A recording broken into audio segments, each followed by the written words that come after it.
Ayrton Senna transcended Formula One to become a global icon. His skill behind the wheel, combined with the intensity with which he approached every race, made him one of the most admired and respected drivers of all time. But the power of his image also led to exaggerations, distortions, and interpretations that, over the years, were transformed into myths. Many of these stories arose from public fascination and the commotion caused by his early death, while others were fueled by the media or rivalries with fellow drivers. The myths surrounding Senna helped build the almost mystical aura that still surrounds him. People talk about titles he would have won if he had lived, songs that supposedly belonged to him, feats that bordered on the impossible, and even definitive explanations for the tragic accident at Imola. The truth, however, is more complex. Behind the hero, there was a man, brilliant, disciplined, spiritual, but also fallible. This script delves into 7 myths that marked Ayrton Senna's career. From the supposed dominance he would have had over Michael Schumacher to the myth of the foretold death, each chapter seeks to separate fact from fiction, showing that Senna's greatness doesn't need exaggeration to be recognized. On the contrary, his humanity is what makes his legacy even more powerful. Throughout this journey, we'll revisit historic races, intense rivalries, team backstories, and episodes that have taken on legendary contours. More than just debunking, it's about understanding how these myths were born and why they remain alive today.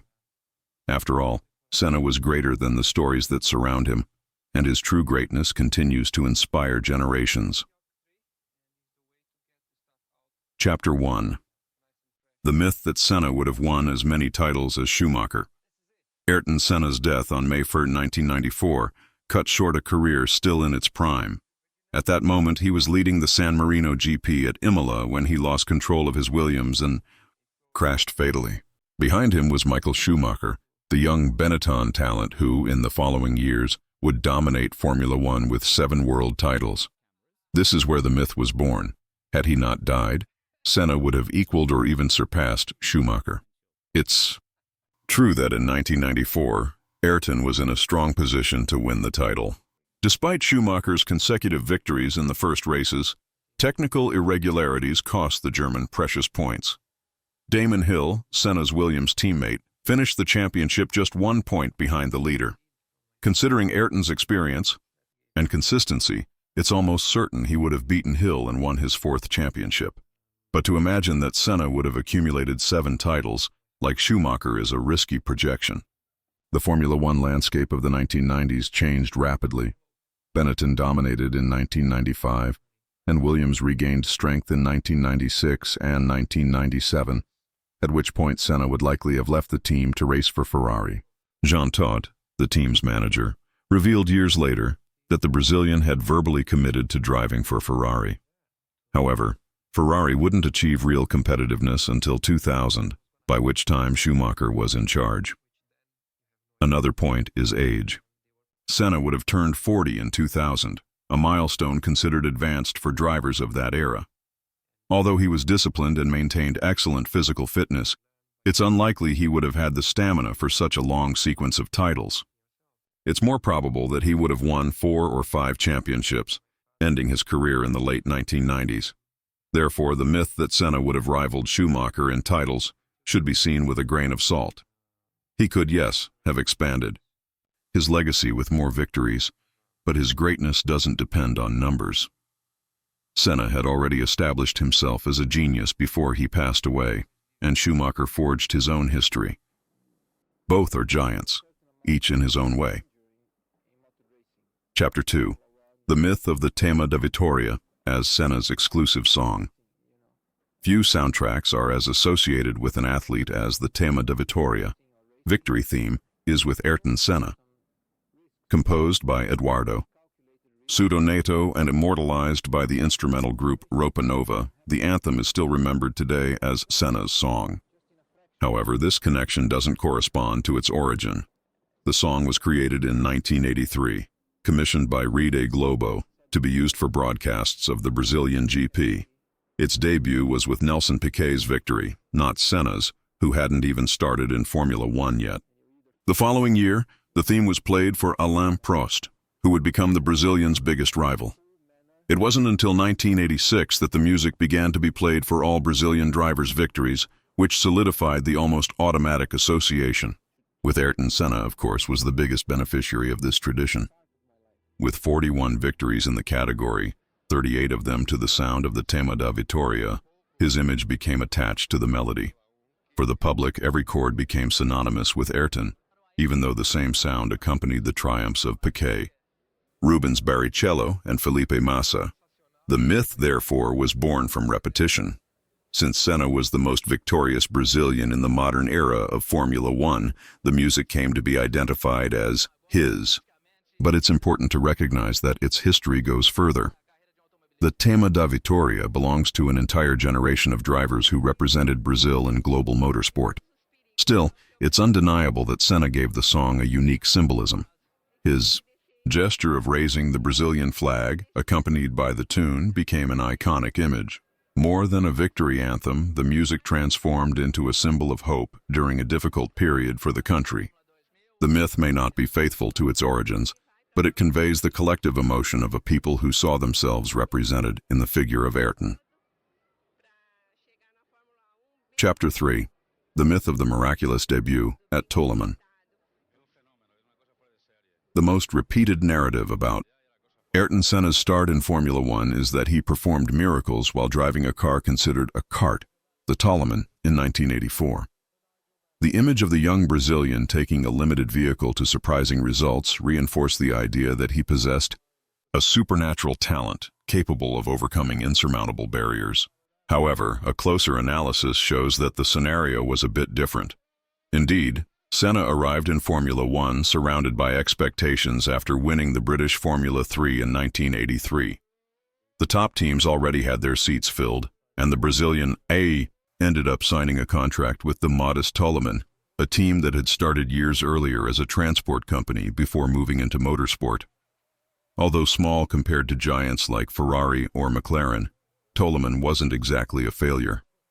Its car, designed by Rory Byrne, who would later create Michael Schumacher's championship-winning machines, was already showing signs of competitiveness. In just his second race, at the South African GP, Senna scored points by finishing sixth. Over the course of the season, he achieved 3 podiums, including a historic second place in Monaco in the pouring rain.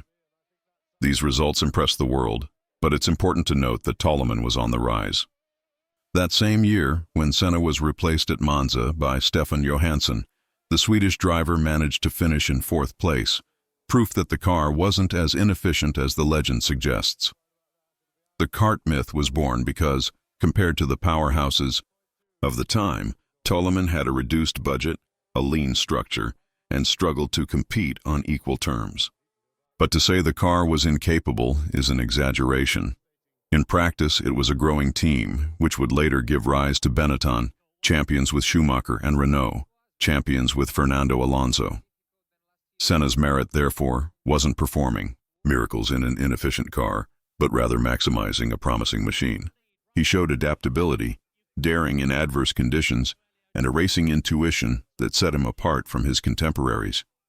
More than miracles, Ayrton revealed from his debut that he had the discipline, technique, and courage to face any challenge. Thus, the myth of the debut with a kart serves more to glorify his legend than to reflect reality. Senna shined, no doubt, but the Tolleman car also had its value. Chapter 4. The myth of the certain victory in Monaco, 1984. One of the most famous episodes of Ayrton Senna's career was the 1984 Monaco GP. In heavy rain, the Tolleman rookie made memorable overtakes and was closing in on leader Alain Prost when the race was stopped. Second place was celebrated as a prelude to the genius that would mark his career. From then on, the myth solidified that Senna would have won that race if he hadn't been prevented by race control. Indeed, the Brazilian's performance was impressive. Starting from the back of the grid, he climbed through the field in one of motorsport's most challenging conditions, a wet track in Monaco, a narrow circuit with difficult overtaking. His every maneuver was a combination of daring and technical control that left the public stunned. When the red flag was waved, Senna was right on Prost's tail, ready to attempt an overtake. But the idea that he would have inevitably won is more myth than reality. First, because his Toleman suspension was already having serious problems, as revealed by mechanic John Walton years later. It was only a matter of time before the car would have retired from the race. Furthermore, a detail often forgotten, Stefan Bellof, a German driver for Tyrrell, was running at an even faster pace than Senna. Bellof, who started in 20th place, was already in third and could have threatened both the Brazilian and Prost if the race had continued. Another point is that in conditions of extreme rain, any mistake could have been fatal.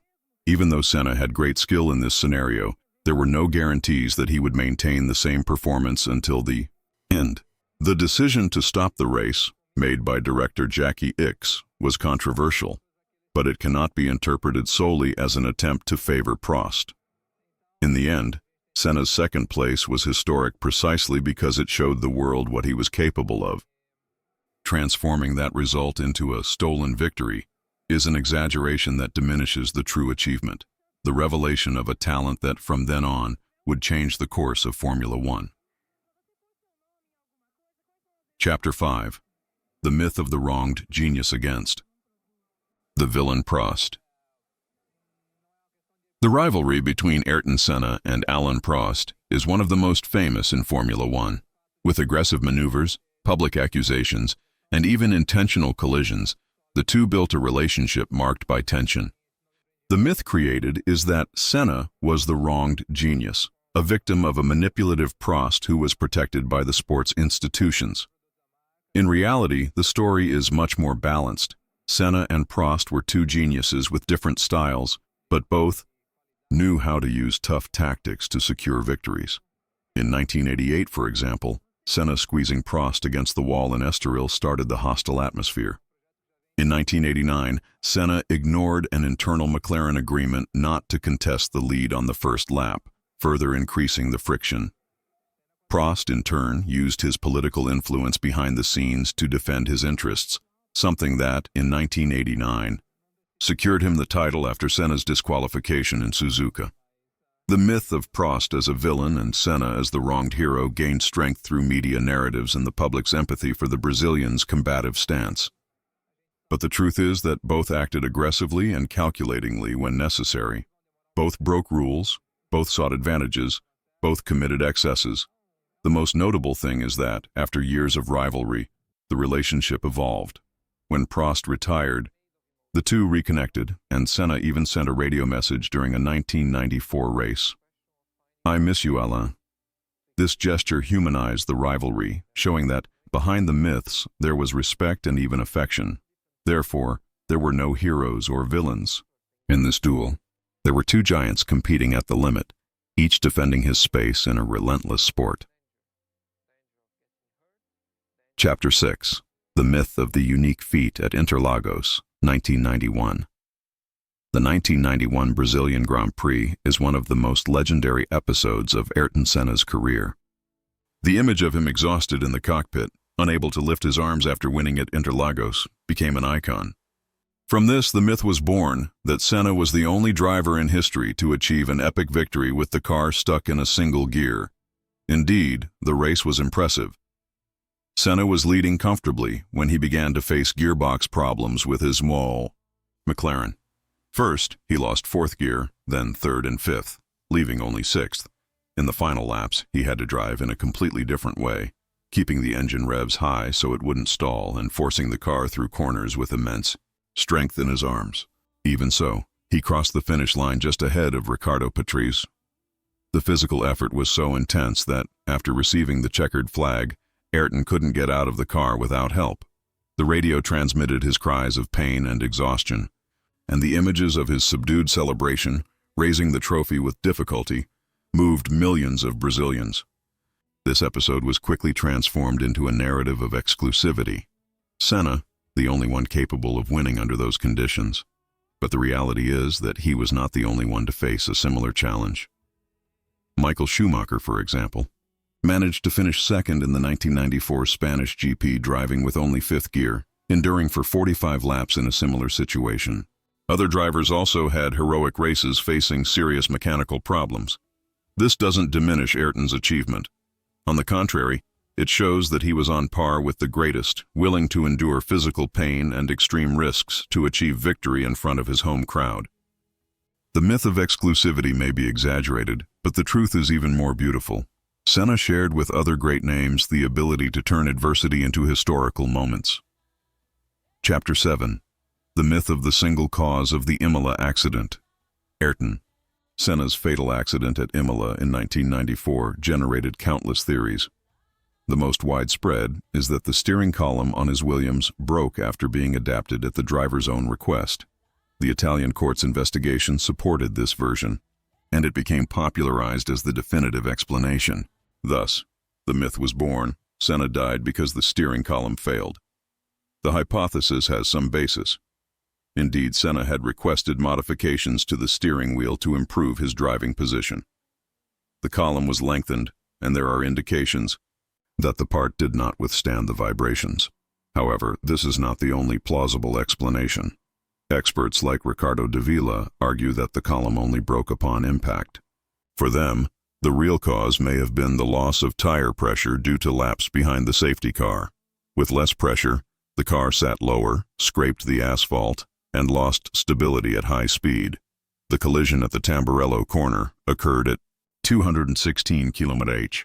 The right front wheel came loose and the suspension pierced Senna's helmet, causing fatal injuries. Tragically, there was no safety technology capable of preventing such an outcome at the time. The myth of the single cause simplifies a complex tragedy. We may never know with total certainty what led to the accident, but it must be recognized that Senna's death was not just the result of a faulty part, but a reflection of a Formula One that had not yet fully prioritized safety. After Imola, the category underwent deep transformations: improvements to tracks, structural reinforcements in cars, and stricter protocols saved many lives. The myth, therefore, is born from the need for an immediate explanation for an unbearable loss. But the truth is broader. Senna died a victim of the sport's weaknesses in his era, and his sacrifice was crucial in ensuring those flaws were corrected. Summary, conclusion, and call to action. The 7 myths about Ayrton Senna show how his career was marked not only by sporting achievements but also by narratives that, over time, took on a life of their own. From the supposed dominance over Schumacher to the myth of the foretold death, from the music that became his to rivalries elevated to legends, each story reflects how Senna was seen by the public, not just a driver, but a symbol. Separating facts from exaggerations does not diminish his importance. On the contrary, it reveals an even more inspiring dimension. Senna didn't need myths to become eternal. His unquestionable talent, his relentless discipline, and his deep faith were enough to transform him into an icon who transcended the boundaries of sport. He wasn't perfect, but he was human. And that's exactly why he touched so many lives.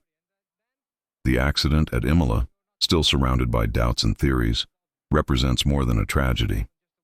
It was a turning point in the history of Formula One. From that day on, motorsport changed, becoming safer, so that future generations of drivers could continue racing. Senna's legacy, therefore, is not just in the victories or the numbers, but also in the transformation that his absence brought about. 3 decades later, Ayrton Senna remains alive in collective memory.